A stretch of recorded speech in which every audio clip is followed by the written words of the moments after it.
Hello friends, let us see the next part of one word substitution, part 5. Let us see in alphabetical way. तो इसको आज देख लेते हैं कि यहाँ पे आप देखते हैं रेक्लूज। तो रेक्लूज से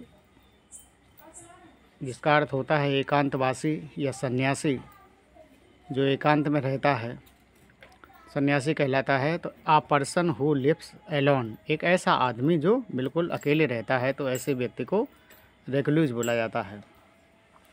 इसके बाद देखते हैं रेड टेपिज्म। रेड टेपिज्म का मतलब है लाल फीता शाही। यहाँ जिसका मतलब हो जाता है एक्सेसिव यूज ऑफ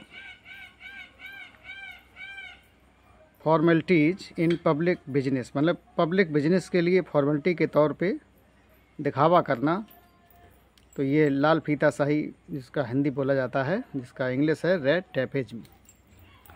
और इसके बाद देखते हैं रिट्रोस्पेक्टिव। रिट्रोस्पेक्टिव का मतलब है पूर्व प्रभावी। पूर्व प्रभावी जैसे having force as if enacted और ऑथराइज्ड एट अर्लियर डेट, मतलब कि पूर्व की दिनांक में, पूर्व की तारीख पे प्रतिभाग करना, ऑथराइज्ड वे में। इसकी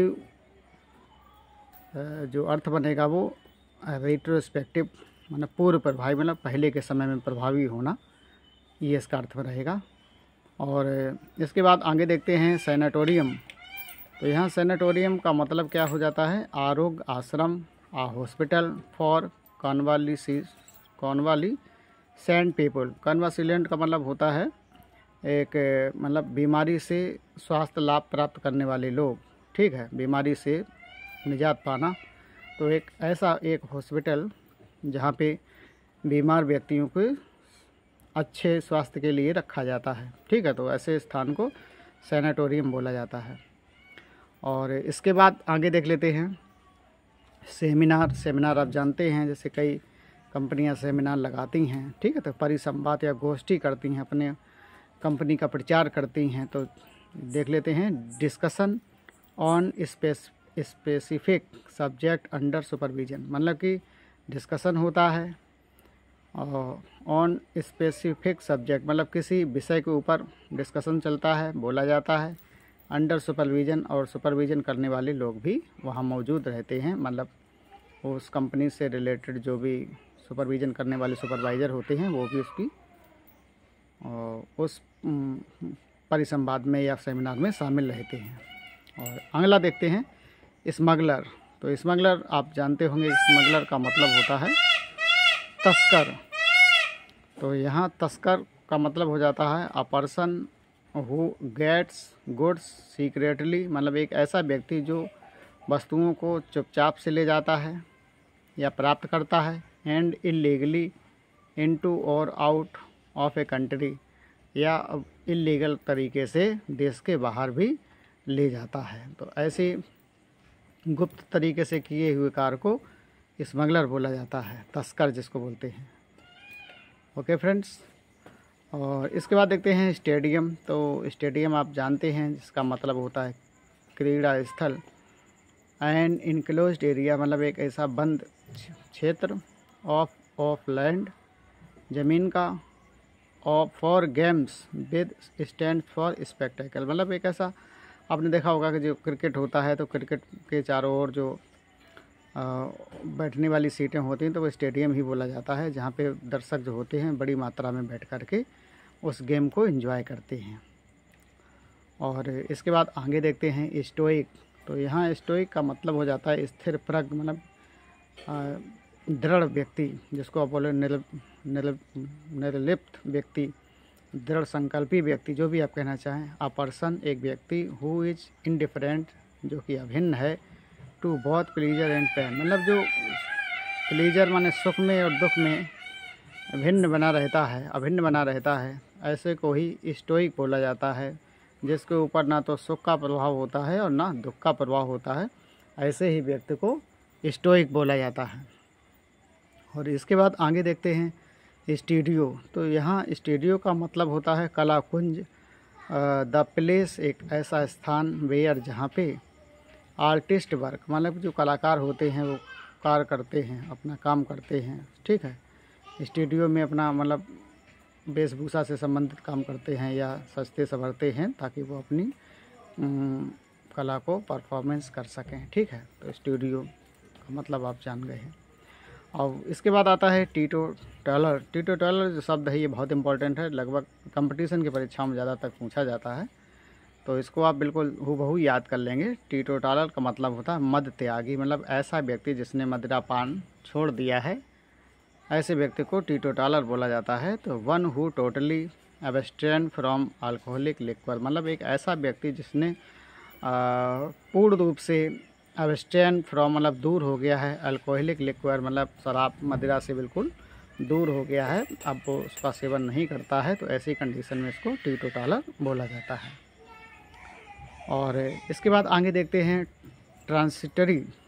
ट्रांजिटरी का मतलब होता है क्षणिक, थोड़े समय के लिए होने वाला, जैसे which lasts for a short time. तो यहाँ पे क्या है, विच जो lasts for a short time, last के लिए, अंतिम समय के लिए जो होता है, तो last is for a short time, last में जो थोड़े समय के लिए होता है या उसको ही क्या बोला जाता है, ट्रांजिटरी, क्षणिक, थोड़े समय में होने वाला, ठीक है। तो जैसे जीवन है ये क्या है, ये भी एक क्षणिक ही माना जाएगा, ठीक है। तो इसी तरह से आगे देखते हैं ट्रेजेडी।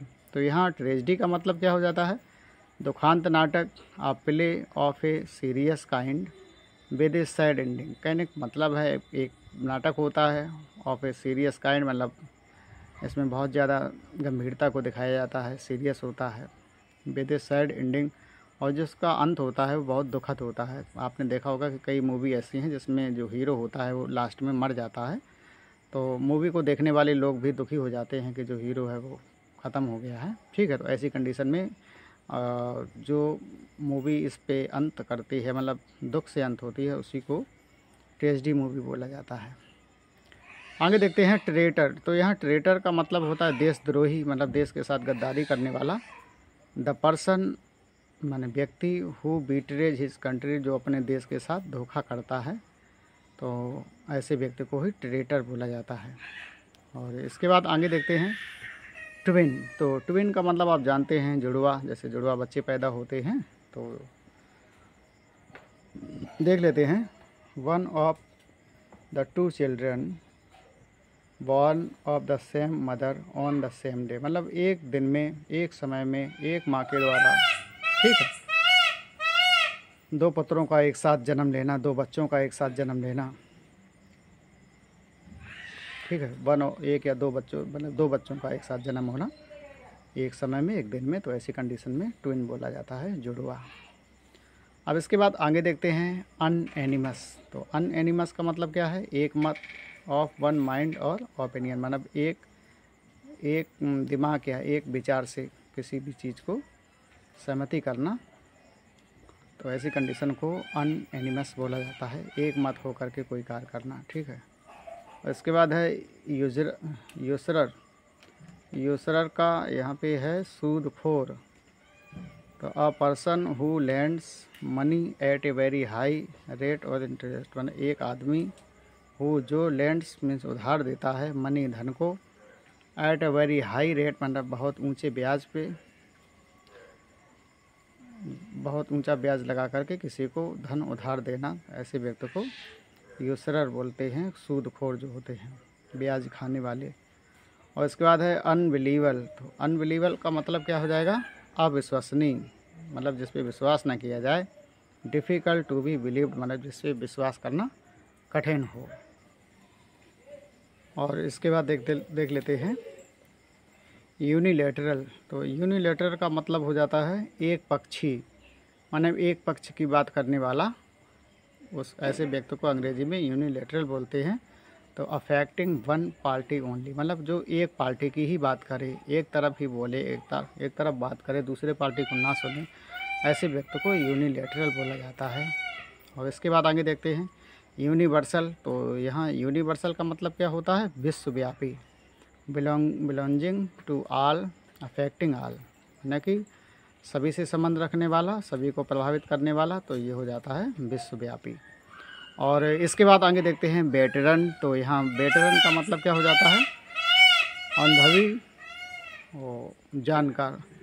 फ्रेंड यहाँ थोड़ी पीकॉक्स की संख्या ज़्यादा है, इस वजह से आप देख रहे होंगे या सुन रहे होंगे कि इनकी आवाज़ आती रहती है, तो इसको आप अच्छा समझ सकते हैं तो ज़्यादा अच्छा है, क्योंकि इस पर किसी का जोर नहीं है, ये नेचुरल क्रीचर्स है, तो उस पर ज़्यादा इन पर अंकुश नहीं लगाया जा सकता है। तो ठीक है, तो इसकी आवाज़ को आप पॉजिटिव वे में लें तो ज़्यादा अच्छा है मेरी समझ में। फिर आपकी मर्ज़ी है, आप कमेंट करके ज़रूर बताएं आपको कैसा लगा है, ठीक है। तो इसके बाद देखते हैं वेटरन का मतलब है अनुभवी या जानकार, आ पर्सन विद लॉन्ग एक्सपीरियंस, मतलब एक ऐसा आदमी जिसके पास बहुत लंबा अनुभव है, तो ऐसे अनुभवी व्यक्ति को इंग्लिश में वेटरन बोलते हैं, ठीक है, अनुभवी या जानकार। अब आगे देख लेते हैं वेजिटेरियन। तो यहाँ वेजिटेरियन का मतलब क्या है, शाकाहारी, one who does not eat meat, कहने का तात्पर्य है जो मीट नहीं खाता है, केवल और केवल शाकाहारी है, तो ऐसे व्यक्ति को ही वेजिटेरियन बोलते हैं और इसके बाद आगे देखते हैं वर्बोस। तो यहाँ वर्बोस का मतलब होता है आडंबर। तो यहाँ पे शब्दों का जो आडंबर होता है, दिखावा होता है, शब्दों का जो बोलबाल होता है, तो वही होता है शब्दों के द्वारा अपनी वाणी को प्रसारित करना। तो using containing more words than are needed, मतलब जिन शब्दों मतलब कम शब्दों की ज़रूरत है, लेकिन आप ज़्यादा शब्दों का प्रयोग करके अपने को अनुभवी साबित करने का प्रयास करते हैं, तो ऐसी कंडीशन में ही इसको वर्बोस बोला जाता है। और इसके बाद आगे देखते हैं वीटो। तो यहाँ वीटो का मतलब होता है अस्वीकार करने का विशेषाधिकार, मतलब कोई व्यक्ति ऐसा होता है जिसको अपन मतलब से विशेषाधिकार होता है अस्वीकार करने का, किसी बात को ना सुनना, ठीक है, तो ये वीटो पावर होता है। तो राइट्स और पावर टू रिजेक्ट और फॉरवर्ड, मतलब एक ऐसा पावर जो रिजेक्ट करने के लिए और मना करने के लिए जिसके पास होता है, ठुकराने का, मना करने का पावर जिसके पास होता है, तो उसको बोलते हैं वीटो पावर, ओके। और इसके बाद आप देखते हैं वोरासियस। तो यहाँ वोरासियस का मतलब हो जाता है अत्यंत भूखा या इच्छुक, ठीक है, तो वेरी हंग्री और ग्रेडी, मतलब जो बहुत ज़्यादा भूखा है, लालची है, तो ऐसे को वोरासियस बोलते हैं। और इसके बाद अगला बनता है वल्नरेबल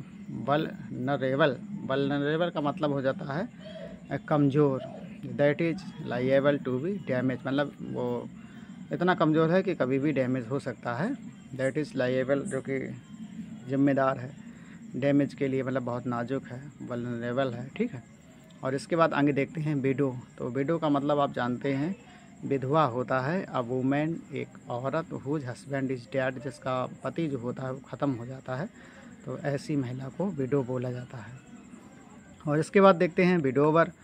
तो विडोवर को भी देख लेते हैं। तो यहाँ विडोवर का मतलब क्या हो जाता है, विदुर होता है, अ मैन एक आदमी, हुज वाइफ इज डेड, मतलब जिस आदमी की पत्नी ख़त्म हो जाती है तो उसको विडोवर बोला जाता है, जो हिंदी में विदुर बोलते हैं। और इसके बाद आगे देखते हैं जू। और यह आज हमारा वन वर्ड सब्स्टिट्यूशन के अंतर्गत हमने ए से शुरू किया था और ये जेड तक आ गया है, तो इसका मतलब ये हुआ है कि अब ये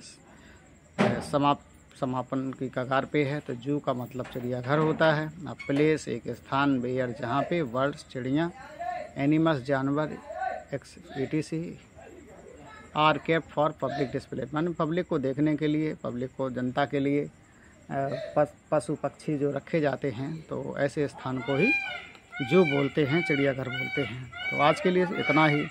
तो thanks for watching, have a nice day. आपका दिन शुभ और मंगलमय हो। चैनल को ज़्यादा से ज़्यादा लाइक शेयर और सब्सक्राइब करें। Thank you.